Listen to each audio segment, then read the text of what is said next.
अस्सलाम वालेकुम friends, welcome back to Top Smarties. Drama serial आफत।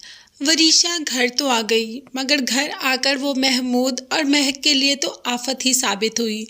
उसने घर वालों के सामने अपने हर गुनाह का एतराफ़ कर दिया कि मैंने ये भी किया, शिफा पर हमला करवाया, बिजनेस में नुकसान पहुंचाने की कोशिश की, वहाज की शादी शिफा से तोड़वाने की कोशिश की, अपनी शादी उमर से तोड़वाई, सब कुछ किया। मगर मेरे डैड और मेरी मॉम ने किया, मैंने कुछ भी नहीं किया। ये लोग मुझे अजीब से इंजेक्शन लगाते थे जिससे मैं इन्हीं की बात मानती थी। मेरा इसमें कोई कसूर नहीं। वरीशा ने सबके सामने सब कुछ बता दिया और मुख्तार ने महक से कह दिया कि यहाँ से चली जाओ, इस घर के दरवाजे तुम्हारे लिए बंद हो गए।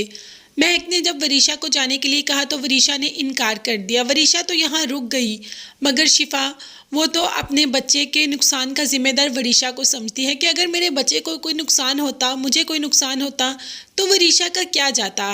जैसे ही वरीशा सुबह आती है नाश्ते के लिए तो शिफा उठकर जाने लगती है और कह देती है मेड से कि मेरा खाना मेरे रूम में ले आओ। जब कहती है मेहरुन्निसा कि तुम्हें यहाँ क्या मसला है, यहाँ पर क्यों नहीं खा रही, तो इस बार तो शिफा भी बहुत ही ज़्यादा ओवर एक्टिंग कर जाती है और कहती है कि इसने मुझे और मेरे बच्चे को नुकसान पहुँचाने की कोशिश की और आप लोगों ने इसको गले से लगाया हुआ है। मैंने आप लोगों से इतनी मोहब्बत की, मेरी थोड़ी सी गलती व हाथ से शादी पर आप लोगों ने मेरे से हर रिश्ता तोड़ दिया और इसने इतनी बड़ी गलती की, मुझे और मेरे बच्चे को नुकसान पहुंचाने की कोशिश की और आप लोग इसके साथ वैसे ही बिहेव कर रहे हैं। मुझे नहीं रहना इस लड़की के साथ, मुझे इससे ख़तरा है। अब तो शिफा की एक्टिंग बिल्कुल बर्दाश्त नहीं हो रही, कुछ ज़्यादा ही ओवर एक्टिंग कर रही है शिफा। चलो उसने माफ़ी मांग ली, गलती हो गई, जो भी किया उसने, ये भी शुक्र खुदा का कि कोई नुकसान नहीं हुआ, तो भूले को माफ़ कर देना चाहिए, ना कि उसको और अजियत में डालकर और सज़ा देनी चाहिए। हाज ने भी शिफा से यही कहा कि इस पर मुझे वरीशा बेकसूर लगती है, उसका कोई कसूर नहीं, मगर शिफा तो किसी बात पर आने को तैयार ही नहीं। यहाँ पर वहाज ने अपने रिसोर्सेज के ज़रिए महमूद का मोबाइल चोरी करवा ही लिया, मतलब एक आदमी ने उसका मोबाइल खींच लिया और एक लड़की ने लाकर हाथ में रख दिया वहाज के और कहा कि इसमें से सारा डाटा रिमूव करवा सकते हो तुम। मैंने सारे पासवर्ड भी खुलवा दिए, मतलब अब महमूद की तो सारी चालें ही रह जाएंगी और महमूद किसी भी काम का नहीं रहेगा। महमूद को तो ज़रूर सज़ा दिलवा कर रहेगा वहाज। यहाँ पर महमूद महक को धमकाना ही शुरू हो गया कि तुमने और तुम्हारी बेटी ने मेरा खेल बिगाड़ने की कोशिश की तो दोनों को नहीं छोड़ूंगा।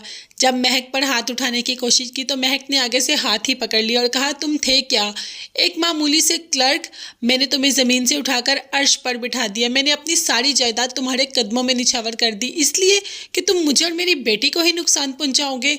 तुम्हें किसी काबिल नहीं छोड़ूंगी मैं, तुम देखना तो सही मैं तुम्हारा क्या हाल करती। अब इस तरीके से महक और महमूद में भी तनाव बढ़ गया। महमूद के कुछ करने या कोई इंतहाई कदम उठाने से पहले ही वहाज इसको सलाहों के पीछे भिजवा देगा। वहाज के पास इसके सारे सबूत आ जाएंगे और महमूद को पता भी नहीं चलेगा कि जो फ़ोन खींचा गया वो किसने खिंचवाया, और इस तरीके से सारा डाटा वहाज के पास जाएगा जो सीधा पुलिस के पास।